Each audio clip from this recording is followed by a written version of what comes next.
지금 이제 보니까 이균용 대법원장 후보자 내일 이제 임명한 표결이 있는데 네. 김종욱 박사님 어떻게 될까요? 민주당에서는 내일 당론 정한다고 하지 않았습니까? 그러니까 어떻게 될까요가 아니고요. 이걸 통과시키면 안 되는. 당연하지. 부결시켜야죠. 아무리 이균용이가 훌륭해도 나는 통과시키면 안 된다고 봅니다. 그러니까 제가 보니까는 뭐 그런 거더라고요. 처가회사 비상장 주식 보유 10억 재산 신고 누락, 공익자윤리법 위반. 그래서 10억을 누락시킬 수가 있나? 뭐 1, 2천원도 10억이 돈이 아닌가 보죠. 보니까 그분 입장에서는. 그다음에 뭐 비상장 주식 배당 내역 비공개, 처가회사 법인 쪼개기, 본인 자녀 쪼개기 증여 수익, 자녀 증여세 탈루, 너무 많아. 자녀 해외 계좌 재산 신고 누락, 건강보험법 위반, 농지법 위반, 아들 김현장 학부생 인턴 아빠 찬스. 이런 내용들이 다 의혹이에요. 아니 이거 압수수색 해야 되는 거 아니에요? 이게 임명이 아니라? 그러니까 실제로? 이런 사람 조국 수사하듯이. 네, 이런 사람이 대법원장이 되면 우리 국민들이 사법부는 참 재판을 정의롭게 할 거야라고 신뢰하겠습니까? 그 다음에 또 대통령과 친분이 있다고 해서 강조했잖아요. 네.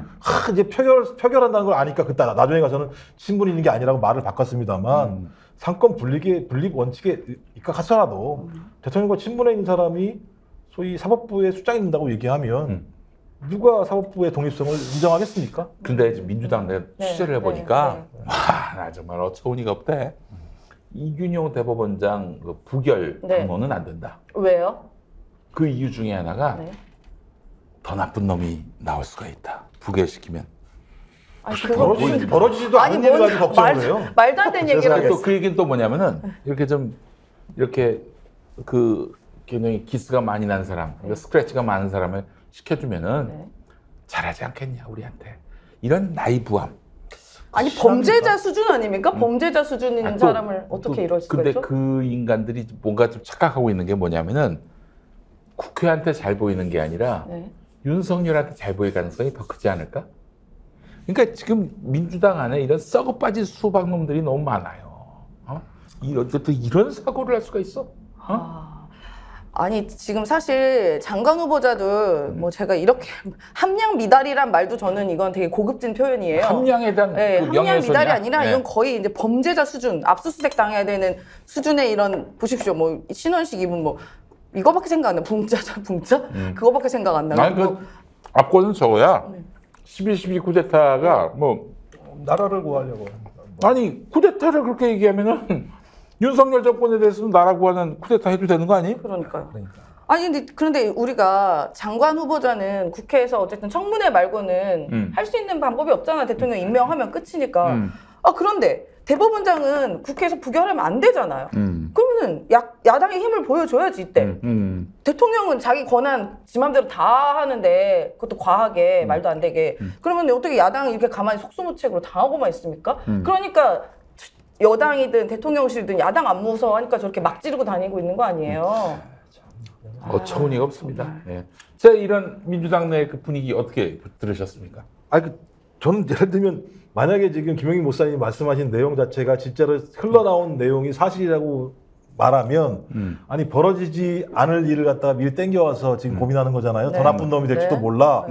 더 나쁜 놈이면 더 나쁜 놈 부결시켜야 되는 거예요. 또 부결시키면 아니 어떻게 나쁜 놈을 대법원장을 시킵니까? 정의를 구현하는 하나의 잣대를 갖다가 사법부에 준 건데 거기에 수장이 정의롭지 않은 사람이고 다음에 올 사람이 더 나쁜 놈일지 모르니까 지금을 통과시키자고 얘기하면 이게 무슨 뭐 애들 장난치는 것도 아닌 거잖아요. 아니 그럼 예를 들어서 도둑이 집에 왔어요. 그러면 도둑 안 잡을 겁니까? 왜? 도둑 지나고 나면 더 무서운 뭐 살인범 올 것 같으니까 안 잡을 거예요? 무슨 말도 안 되는 해괴한 논리입니까? 그러니까 지금 민주당이 썩어 빠진 놈들이 너무 많아. 이거는 내일 만약에 이균용 안이 부결되지 않는다.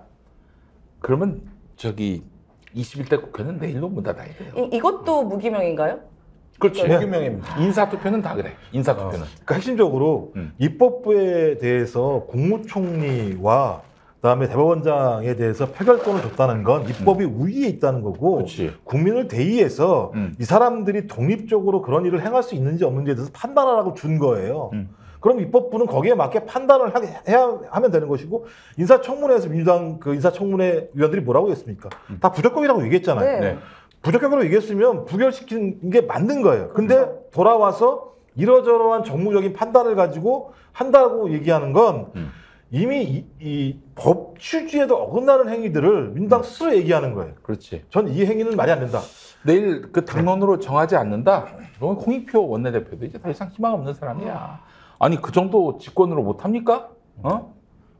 그리고 도대체 그 국민들 중에 누가 이균영이가 대법원장으로서 적합하다라고 생각합니까? 심지어 판사들 사이에서도 그치. 어떻게 저런 사람이 대법원장이 되냐라고 사법부 내부에서도 비판의 요지가 많아요. 비판의 목소리가. 그런데 어떻게 국회가 갖고 있는 당연한 권한을 이렇게 행사를 하지 않습니까? 그럼 국민의 대표를 왜 합니까? 국민들이 이렇게 답답해하는데. 그러니까 당론으로 안정해서 당대표 사지로 몰더니 그러니까요. 이번에는 또 당론으로 안에서 저렇게 문제가 많은 사람을 대법원장으로 앉혀놓는 민주당에 대해서 국민이 야 니네들 참 앞으로 국가 운영 잘할 수 있는 놈이야 라고 생각할까요? 일단 내일 보자고요. 그래서 저기 적어도 160구석 미만으로 나온다. 그러면 이제 죽어야지 이제 뭐 더 이상 뭐 희망이 없는 거지. 아니 우리 김종대 의원님이 그 정의당에서 이제 국회의원 하셨잖아요. 네. 정의당 상황이 너무 궁금한데 정의당 지난번에 그 이재명 대표 6표 가결 이제 체포동의안 가결 당론을 정했잖아요. 6명 다 그럼 가결표 던진 겁니까? 결단코 아닙니다. 결단코 아닙니까? 네, 확인했습니다. 확인까지? 오! 어떻게 확인해요?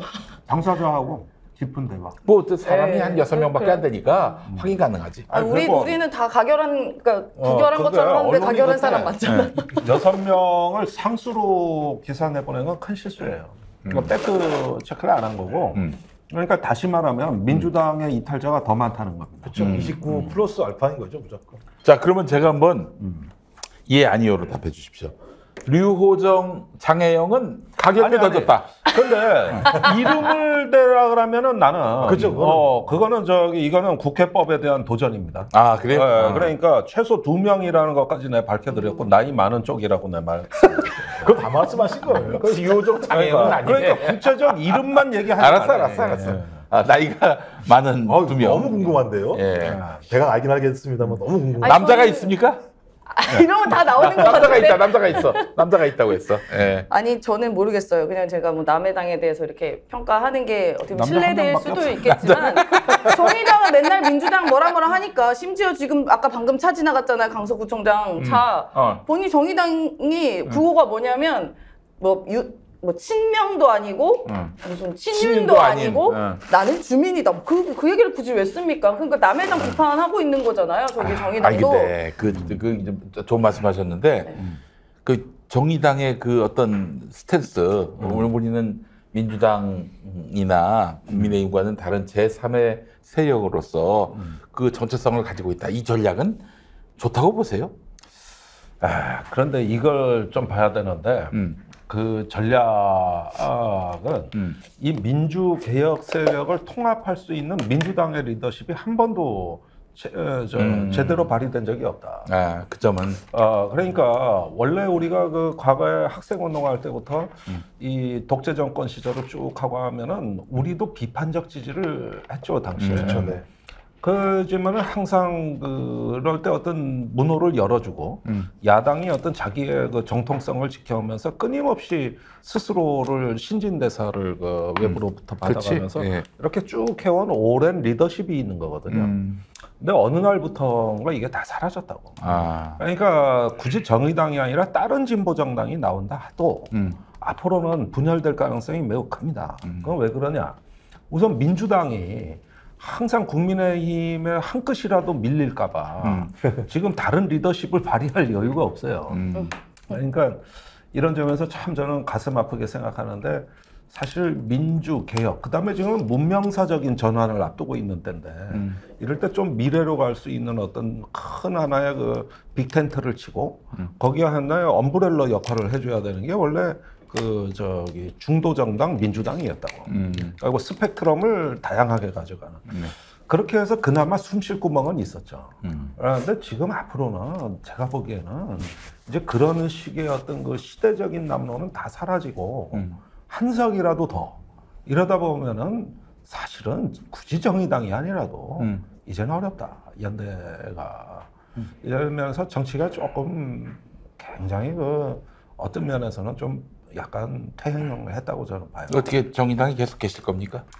아니 그런데 우선 정의당 자체가 이제 단일 실체가 아니고 탈당한 사람이 있고 남아 있는 사람도 세 갈래 네 갈래로 돼 있고 어디를 정의당이냐고 얘기하면은 저는 우선 제가 아는 정의당은 없어요. 존재하지 않습니다. 존재하지 않아요. 당 비대되지만 당은 없다. 그리고 저기 제가 남아 있는 거는 여의도를 보고 남아 있는 게 아니고 저번에 이태원 참사 때는 화물연대 파업이 있었습니다. 그런데 제가 현장에 다녀보면 그래도 아직까지 큰 당은 인사만 하고 가지만 밤새 같이 농성하는 사람은 아직도 진보정당 당원들이에요. 주로. 그러니까 그분들은 뭐 여의도가 어떻게 돌아가는지 뉴스도 잘 몰라. 그다음에 과거에 그 민노당 만들 때부터 한 평생을 바친 사람들이 있어요. 그러니까 그분들이 그 지역에 가서 만나는 그 의미 때문에 못 나가는 거지. 여의도 정치는 아는 바도 없고 거기 중에 누가 정의당을 대표하는지 알 수 없다. 그러나 저 사람들은 한때 옛날에 대학로에서 길바닥에서 아스팔트에서 한여름을 다 새카맣게 따가지고 할 때 그 민노당 만들고 할 때 희망이 있었어요. 이제 우리를 대의하는 최초의 한국 정치가 열린다고 하는 그거에 열정에 불타가지고 그때 그 희망을 가지신 분들이 아직 남아있거든. 저기 한때 젊었을 때 칼 맞아가며 노동조합 하셨던 그렇지. 또 저기 광주에 얼마 전에 이제 제가 16주기 갔다 왔는데 윤상현 열사, 네네. 윤한봉 열사, 윤한봉, 예. 그분이 민노당 창당위원이고 김진숙 노동위원도 저 민주노총 지도위원이라든가 굉장히 관여한 사람들이 많이 남아 있습니다. 그래서 차마 그분들한테까지도 실망감을 드릴 수가 없어요.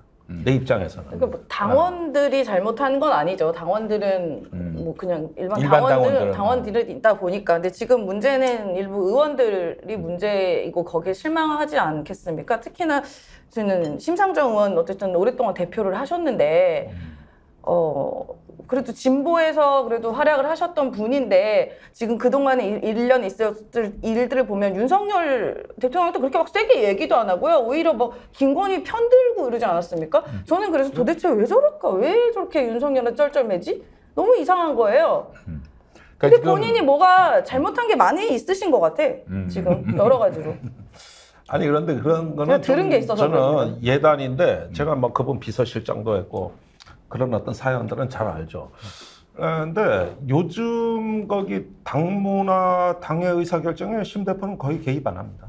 지금 당대표 이정미 전 의원이에요. 거의 개입 안 해요. 그런데 계속 심상정이고. 항상 그런데 화살은 심상정 의원한테 가죠.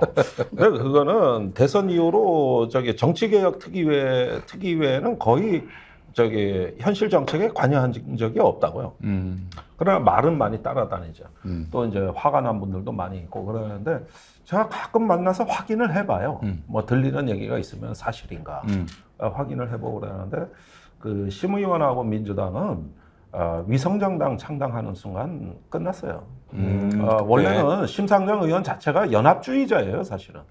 그런데 그 옛날에 그 독일 공산당 대표였던 로자 룩셈부르크가 알지. 그 저기 3인당의 사주를 받아가지고 힌덴부르크 군대에 살해당하지 않습니까? 살해당했어. 너무 비참하게. 그것이 유럽 공산주의 사회주의 운동사의 유명한 형제 살해 사건이라고 해서 지금까지도 그것이 거의 뭐 1차 대전 끝나고 니까 그게 뭐 거의 100년이 다 지난 지금도 그게 화제가 되는데 100년 가까이 됐죠. 그런데 지금도 그게 화제가 되는데 사실은 그와 비슷한 사건이 위성정당 창당하고 그 직후 총선이었어요. 그러니까 이제 민주당이 그 진보정당을 뭐 완전히 그 자기들의 뭐 어떤 수하로 놓고 그 민주당의 이익을 위해서 너희들이 역할을 해야 된다 이런 식의 사실 모멸감을 준 부분도 있어요. 없지 않아. 그런데 진보정당 역시 지금 큰 대의에서 철체절명의 상황에서 뭐 참 이해를 할 수 없는 우리는 그들과 달라야 해. 우리는 우리의 노선을 가야 돼.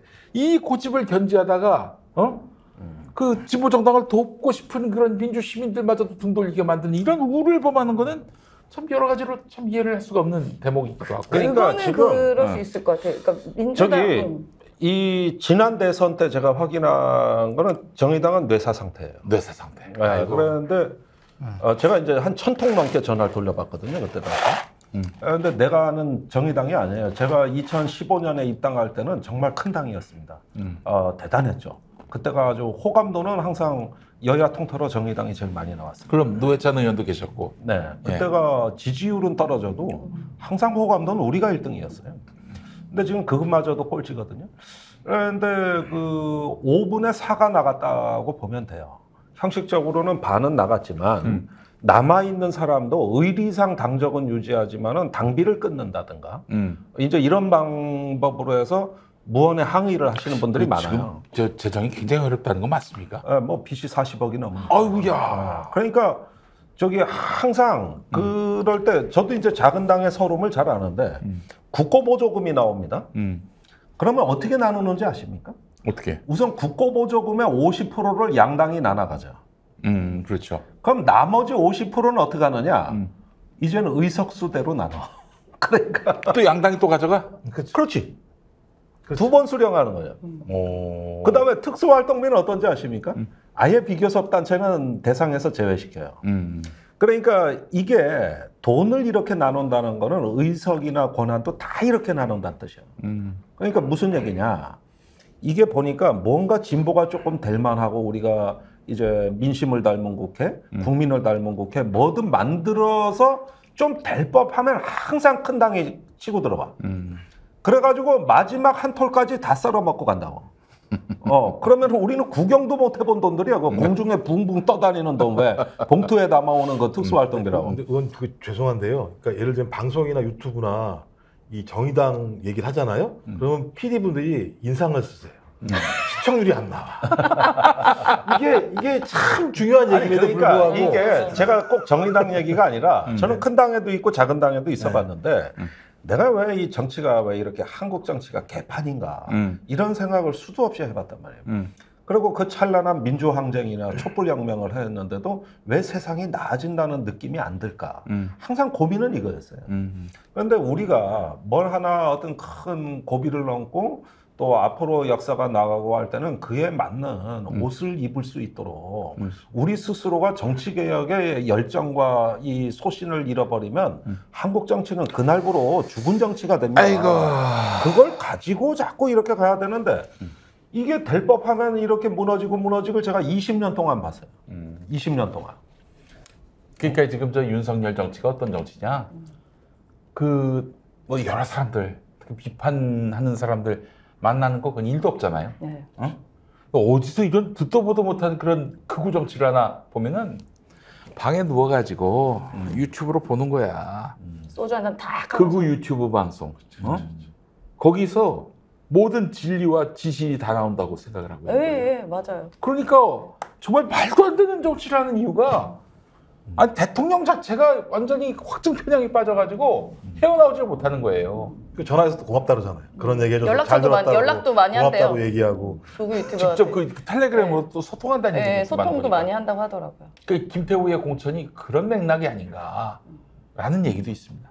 그렇죠. 우리 여사님이 굉장히 또 애청하시는 방송이라는 소문은 전 믿지 않습니다만은. 네. 여사님 애청하는 거 이것저것 많던데요 보니까. 자, 그래요. 다음 주 아니 내일하고 모레죠? 네, 사전 투표 있습니다. 이 강서구. 여기 저 방송하는 곳이 강서구인데. 예, 여기가 강서구죠. 다음 주에 이제 그 수요일인가요?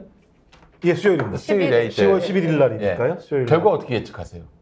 저는 최소 10%. 10%. 그러니까 왜냐하면 지금 홍익표 원내대표가 15% 정도 이기면은 승리라고 얘기할 수 있다고 말을 한 건데. 이기는 정도가 아니라 15% 이상.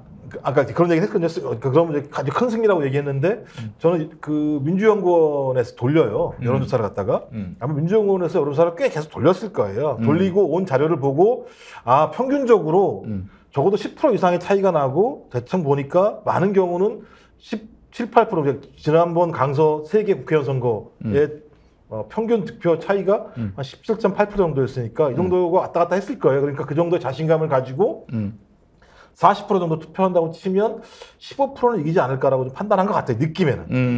근데 이제 당일날 투표율에 따라서 변동은 분명히 있겠죠. 그렇다고 하더라도 저는 10% 이상 정도의 승리를 할 거라는 생각이 들고 그 정도 상황이 오게 되면 수도권에서 10% 이상의 격차는 매우 놀라운 격차입니다. 내년 총선을 또 시뮬레이션 할 수 있는 거 매우 아니겠습니까? 놀라운 격차입니다. 왜냐하면 수백 표 아니면 5,000표 차이나도 엄청나게 큰 차이가 있다고 얘기를 해요. 서울 같은 경우는. 근데 서울에서 그 정도 차이가 나면 제가 볼 때 수만 표 차이가 나는 거거든요. 그럼 수만 표 정도의 사람이 더 나와서 현 정권에게 응징 투표를 했다는 거예요. 민당을 그렇지. 지지하지 않음에도 불구하고 네. 이 흐름을 6개월 동안 반전시킬 수 있을 만큼의 정치적인 리더가 없다. 나라에서 올라가서 뭐 쓴소리 한마디 할 수 있는 놈들이 단 한 명도 없다고 하더만. 네. 뭐 안보, 경제, 정치. 그런데 뭘 기대해? 6개월 후에는 더 악화됐겠지. 윤석열 정부는 10월 11일부로 전과후로 바뀔 가능성이 매우 크다.